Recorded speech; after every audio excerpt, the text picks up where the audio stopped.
अस्सलाम वालेकुम students. Professor Aamir Afzal English learning के नेक्स्ट लेसन के साथ आपके सामने। हमारा जो आज का टॉपिक है ये लैंग्वेज स्किल्स के हवाले से है। लैंग्वेज की एक ऐसी स्किल जो ज़्यादातर हम लोग उसको एक पैसिव स्किल के तौर पे लेते हैं और हम उसको बहुत ज़्यादा इम्पोर्टेंस नहीं देते, या हम उसमें कोई बहुत ज़्यादा उसमें एक्टिविटी इन्वॉल्व नहीं करते, या उसको परफॉर्म करते हुए हम बहुत ज़्यादा एक्टिव नहीं होते, विजिलेंट नहीं होते, जिसकी वजह से हमारी लर्निंग जो है उसमें काफ़ी मसाइल बनते हैं, हमारी अंडरस्टैंडिंग में काफ़ी इश्यूज बनते हैं। The skill which I am going to discuss today is the reading skill and a very comprehensive word that is reading comprehension. पढ़ना कुछ इस तरह से कि आपको समझ में आए। सिर्फ पढ़ना, सिर्फ reading for the sake of reading नहीं। रीडिंग कॉम्प्रीहेंशन मीन्स आपने जो पढ़ा, ये बात याद रखिएगा। अगर हम इसको डिफ़ाइन करें तो रीडिंग एक ऐसा प्रोसेस है कि जिसमें हम एक टेक्स्ट को गो थ्रू करते हैं, उसको पढ़ते हैं। पढ़ने के बाद हमें इस काबिल होना चाहिए कि हम ना सिर्फ उसे अंडरस्टैंड करें बल्कि हम दूसरों को बता सकें कि हमने क्या पढ़ा है, इन द सेम वर्ड्स और at least in similar words. So this is what reading comprehension is. But reading एक बहुत वास्ट एक टॉपिक है जिसमें बहुत सारी टेक्निक्स इन्वॉल्व हैं। तो हमारे जो स्टूडेंट्स हैं या जो हमें एज अ रीडर हमें उन टेक्निक्स को फॉलो करना चाहिए, हमें फॉलो करना होगा ताकि हम एक अच्छे रीडर बन सकें। अच्छा रीडर हमें बनना इसलिए भी ज़रूरी है कि अच्छा रीडर ही आगे अच्छा राइटर बनता है। तो अगर आप अच्छा राइटर बनना चाहते हैं तो आपको एक अलर्ट रीडर बनना बहुत ज़रूरी है। तो अलर्ट रीडर क्या कुछ करेगा या उसे क्या कुछ करना चाहिए, उसमें सबसे पहली टेक्निक हमारे यहाँ हम देखते हैं रीडिंग में, that is called previewing. Previewing जैसे कि नाम से जाहिर है, प्रीव्यूइंग एक ऐसी टेक्निक है जिसमें हम जब हमें कोई टेक्स्ट मिलती है तो हम उस टेक्स्ट को, उसका जो बैकग्राउंड नॉलेज है, जो उसका सोशल कॉन्टेक्स्ट है, जो उसका एक एकेडमिक कॉन्टेक्स्ट है, जो उसका एक आप कह लें कि ऑथर का बैकग्राउंड है, तो जो उसका जितना भी बैकग्राउंड है, जिस बैकग्राउंड में सोशल, पॉलिटिकल, इकोनॉमिक कॉन्टेक्स्ट जो है वो हम उसके बारे में जानते हैं या हम असेस करने की कोशिश करते हैं। जब हमें कोई बुक दी जाती है, कोई बुक देता है हमें कि आप ये बुक लें, तो हम बुक को पढ़ते हैं, पहले उसका फ्लैप देखते हैं, उसके राइटर के बारे में जानते हैं, किस एज में लिखी गई, फिक्शन राइटिंग है, 2020 में लिखी गई, तो हम देखेंगे राइटर कौन सा है, कहाँ का रहने वाला है, लिखी कब गई, कौन से सर्कमस्टांसेस थे जिसमें लिखी गई, ताकि हम अपने जहन में एक प्रायर नॉलेज और एक आप कह लें कि हम अपने माइंड में एक आइडिया बनाते हैं उस टेक्स्ट की तरफ मूव करने का। सो प्रीव्यूइंग ये टेक्निक है कि जो आपको इसका बैकग्राउंड नॉलेज और एक सेटिंग और उसका जो सोशल कॉन्टेक्स्ट है या एकेडमिक कॉन्टेक्स्ट है उसकी तरफ लेके जाएगी। So previewing is very important, number 1। दूसरी जो टेक्निक है वो आगे रीडिंग प्रोसेस से रिलेटेड है, that is called skimming. Skim का लफ्ज़ी मतलब होता है कि आपने बस एक सरफेस लेवल पे मूव करना है। आपको एक टेक्स्ट मिलती है और आप उस टेक्स्ट को पढ़ते हैं, लेकिन पढ़ते आप इस तरह से हैं कि आप सिर्फ उसका एक जिस्ट या एक मेजर आइडिया जानने की कोशिश करते हैं। कैसे? अगर आपको एक टेक्स्ट, एक पैराग्राफ मिल जाता है, you are given a paragraph और अ चैप्टर, तो आपने बस एक नज़र देखा, इसको एक दफ़ा गो थ्रू किया, आपने सिर्फ एक जनरल आइडिया ले लिया कि ये जो पैराग्राफ है it is about nature, it is about love, it is about politics. हाँ, अगर आपको कोई दिया, आपने पढ़ लिया पूरा, तो बाद में किसी ने पूछा जस्ट आफ्टर रीडिंग कि क्या है, इट्स ऑल अबाउट पॉलिटिक्स या इट्स ऑल अबाउट इकोनॉमी, ये उसके बारे में है। तो आपने सिर्फ एक गो थ्रू करके एक जो सिंगल आइडिया, जो जिस्ट उसका, जो उसका एसेंस निकाला, that is done through skimming. ये आपने स्किमिंग के ज़रिए निकालना है। तो स्किमिंग वो टेक्निक है जिसमें आप सिर्फ उसका जिस्ट निकालते हैं या सेंट्रल आइडिया निकालते हैं। अब उससे अगली जो टेक्निक है वो उसकी डिटेल तक लेके जाती है, दैट इज स्कैनिंग। लफ्ज़ बता रहा है आपको कि स्कैनिंग ये है कि आप एक पर्टिकुलर इंफॉर्मेशन, फॉर एग्जांपल मैंने आपको बताया कि योर पैराग्राफ इज अबाउट से इकोनॉमी, तो इकोनॉमी के फैक्ट्स एंड फिगर्स, इन्फ्लेशन के बारे में है, या आप कह लें कि मुल्की एक्सपोर्ट या इंपोर्ट के बारे में है, या आपके लिटरेचर के बारे में है, ये हिस्ट्री ऑफ इंग्लिश लिटरेचर है, उर्दू लिटरेचर है, या आप कह लें इंटरनेशनल रिलेशंस पे, तो जो एक स्पेसिफिक इंफॉर्मेशन उसमें दी गई, उसमें ईयर्स दिए गए हैं, उसमें कोटेशंस दी गई, उसमें लोगों का जिक्र है, उसमें जगहों का जिक्र है, प्लेसेस हैं, उसमें हिस्टोरिकल रेफरेंसेस है, तो जो एक ईच आपकी जो आपकी है ना उसमें इंफॉर्मेशन फैक्ट्स जितने उसमें दिए गए हैं वो फाइंड आउट करने का नाम जो है वो स्कैनिंग है। स्कैनिंग में फिर आप एक एक चीज़ को गौर से पढ़ेंगे ताकि आप डिटेल्ड इंफॉर्मेशन किसी दूसरे को दे सकें। इन्फरेंसिंग, इन्फर करना, जैसे हम अखज़ करना। आपने एक चीज़, आपको एक टेक्स्ट दी जाती है, यू गो थ्रू टेक्स्ट और आप उससे एक आइडिया अखज़ करते हैं, अपने माइंड में एक आइडिया बनाते हैं। It depends again on your own learning. आपको एक पैराग्राफ जैसे मैंने बताया कि दिया, या एक चैप्टर दिया गया और आपने पढ़ा, और पढ़ने के बाद आपने एक अखज़ किया कि ये जो है ये एक प्रोपेगेंडा टेक्स्ट है, ये एक ह्यूमरस टेक्स्ट है, और इसमें ये राइटर तकरीबन मेरे ख्याल में कुछ ये इस तरह से बताना चाह रहे हैं कि हम बाज़-औक़ात इन्फरेंस में बाज़-औक़ात जो टेक्स्ट होती है उसके अंदर क्लियर एविडेंस या क्लियर ऐसे हिंट्स मौजूद नहीं होते जिसकी मदद से आप उसके एग्जैक्ट मीनिंग्स तक चले जाएं। आपने सिर्फ अखज़ करना होता है।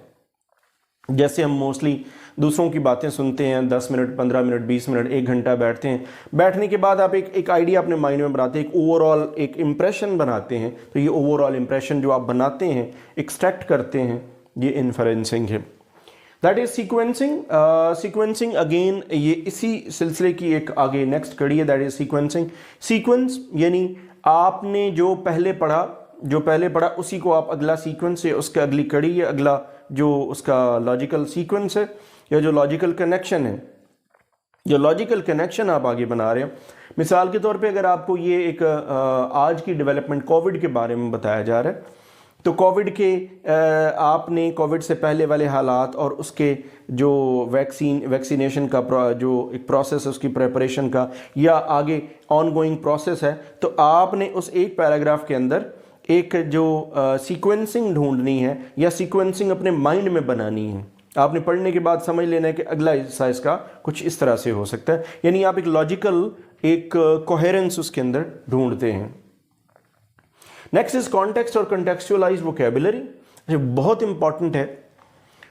हमारा इशू क्या है एज अ यंग लर्नर या एज हमारे लिए हर लेवल पे लर्निंग में इशू ये होता है कि आपको एक पैराग्राफ या आपको एक बुक दी गई तो आपको लैंग्वेज का बड़ा इशू होता है, बहुत मुश्किल लैंग्वेज।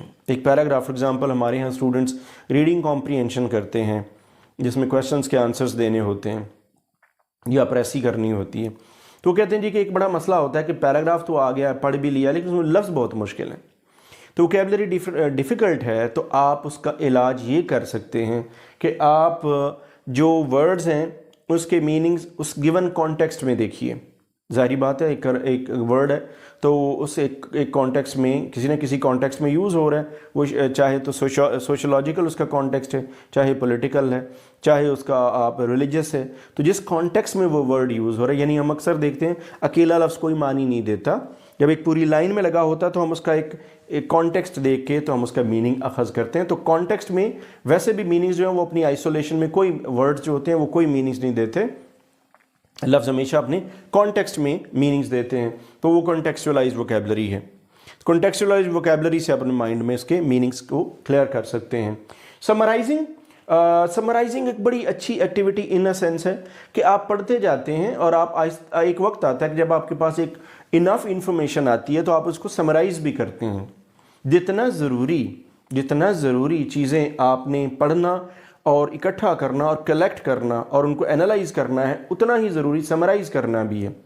आपने एक बुक के 5 चैप्टर पढ़े, 6 चैप्टर पढ़े, तो आपने सम अप भी करना है। तो सम अप करने का, समराइज़ करने का तरीका ये कि आपने हर एक चैप्टर का, हर एक लाइन का या पूरे एक पैराग्राफ के जो मेजर पॉइंट्स हैं उनको सम अप करके इकट्ठा एक जगह करके तो उसका जिस्ट निकालना होता है, which is called summarising. Summarising के बाद नेक्स्ट पॉइंट आपके पास आ जाता है SQ3R। अच्छा जी, SQ3R मेथड जो है ये कुछ अल्फाज का मजमुआ है।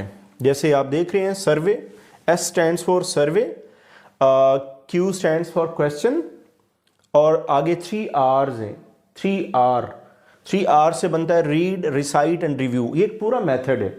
ये एक रीडिंग में इस तरह से मेथड यूज होता है कि इसमें आप पहले सर्वे करते हैं, आप अपना मटेरियल कलेक्ट करते हैं, you search material, you collect your material, आप उसमें से क्वेश्चंस ढूंढते हैं या उस पर क्वेश्चन करते हैं, उनके आंसर्स ढूंढते हैं, आप रीडिंग करते हैं और उसको मेमोरी के लिए रिकॉल करने के लिए उसको रिसाइट करते हैं बार बार, रिटेंशन ऑफ मेमोरी, और उसके बाद रिव्यू करते हैं, उसको आप एनालाइज करते हैं। सो अगेन ये वाला जो एक मेथड है ये बड़ा इंपॉर्टेंट है आपकी रीडिंग के लिए। Survey, question, read, recite and review, very important. Social sciences में और रिसर्च के पॉइंट ऑफ व्यू से ये बहुत ही इंपॉर्टेंट एक मेथड है। Next is comparing and contrasting.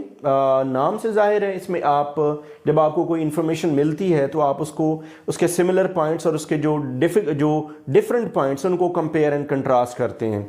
तो ये कंपेयर एंड कंट्रास्ट जो है ये वैसे भी एक बड़ा अनकॉन्शियस सा प्रोसेस है जिसमें आप दोनों मेथड्स जो हैं वो लगाते हैं। तो कंपेयरिंग एंड कंट्रास्टिंग में दोनों आप उसकी जो 2 एस्पेक्ट्स होते हैं या इस टेक्स्ट को जो टेक्स्ट आपने पहले पढ़ी हुई होती है आप उसके साथ कंपेयर भी करते हैं, कंट्रास्ट भी करते हैं। एक बड़ा इंपॉर्टेंट क्वेश्चन पूछा जाता है स्टूडेंट्स की तरफ से, या हम आम तौर पे हम उसमें डिफरेंशिएट नहीं कर पाते कि फैक्ट और ओपिनियन में क्या फ़र्क है। देखिए जी, फैक्ट तो वो है कि जो एक सेटल्ड चीज़ है जो which can not be denied. आपने कोई डेट है, कोई फैक्ट्स हैं किसी भी चीज़ के, स्टैटिस्टिक्स हैं जिन्हें हम कहते हैं, तो स्टैटिस्टिक्स को हम डिनाई नहीं कर सकते। जबकि ओपिनियन जो होती है it varies from person to person. जो मेरी ओपिनियन हो सकती है वो आपकी ओपिनियन हो सकता है ना हो। तो ओपिनियन जो है it varies from person to person, but facts जो होते हैं फैक्ट्स हमेशा अनडिनाइबल होते हैं, वो डिनाई नहीं हो सकते, वो उनको क्वेश्चन नहीं किया जा सकता। और अगर क्वेश्चन करना भी है तो उसका एक स्टैटिस्टिकल, उसका एक एम्पिरिकल तरीका मौजूद होता है। So this is what difference between fact and opinion. Drawing conclusions, जैसे मैंने एक आपके सामने एक टर्म बोली थी समराइजिंग, तो ड्राइंग कंक्लूजन्स जो होता है ये उसी समराइजिंग का आखिरी पॉइंट होता है कि जब आप चीज़ें समराइज कर लेते हैं, आप समराइज करके तो अपना एक फाइनल कंक्लूजन ड्रा करते हैं। दैट कंक्लूजन में बी विद इन 1, 2, 3 लाइन्स, इससे ज़्यादा का नहीं होता। तो ड्राइंग कंक्लूजन बजाते खुद एक टेक्निक है और ये टेक्निक आपको रीडिंग में आनी चाहिए so that you may come up to a conclusion, या आप अपना क्रक्स निकालना जानते हो किसी टेक्स्ट के अंदर। Finding purpose in tone, last but not the least, कि आपने जो आपके पास जो आपको टेक्स्ट दी गई है आपने उसका पर्पस और उसका टोन जो है वो आपने ज़रूर चेक करना है। अब पर्पस एंड टोन में आपको ये पता चलता है कि जो राइटर होता है या जो ऑथर होता है जो लिखने जा रहा है या जिसने लिख के टेक्स्ट आपके सामने रखी है उसका पर्पस क्या था, ये टेक्स्ट किस टाइप की थी, आर्ग्यूमेंटेटिव थी, ये एकेडमिक थी, ये नॉन एकेडमिक थी, ये जर्नलिस्टिक राइटिंग थी, ये रिलीजियस राइटिंग थी, या ये एक लीगल राइटिंग थी, ये जैसी भी राइटिंग थी। तो इसका जो टोन उसमें किस टाइप की टोन से मुराद ये कि आर्ग्यूमेंटेटिव है, या ये इसमें एक प्रोपेगेंडा है, या ये एक रिलीजियस इन टोन है, या बाज़ औक़ात अथॉरिटेटिव टोन होती है, बाज़ औक़ात बड़ी सबमिसिव टोन होती है, बाज़ औक़ात उसकी लिटरेरी टोन होती है। तो टोन बजाते खुद जो है पर्पस एंड टोन ये भी जज करना आपके लिए एज ए रीडर बहुत ज़रूरी है। तो ये चंद एक आपके सामने मैंने डिस्कस किए हैं रीडिंग की टेक्निक्स। रीडिंग जैसे मैंने आपको स्टार्ट में बताया एक ऐसी एक्टिविटी है जो हमारी लर्निंग की बेसिक एक्टिविटी है। कोशिश कीजिएगा कि इन सारी टेक्निक्स को आप फॉलो करें ताकि आपकी जो रीडिंग है, आपकी कॉम्प्रीहेंशन है वो बेहतर हो सके और आप उसकी बुनियाद पे अच्छी राइटिंग कर सकें और अच्छे राइटर बन सकें और अच्छे प्रोफेशनल बन सकें। इस वीडियो में सिर्फ इतना ही। Thanks for watching.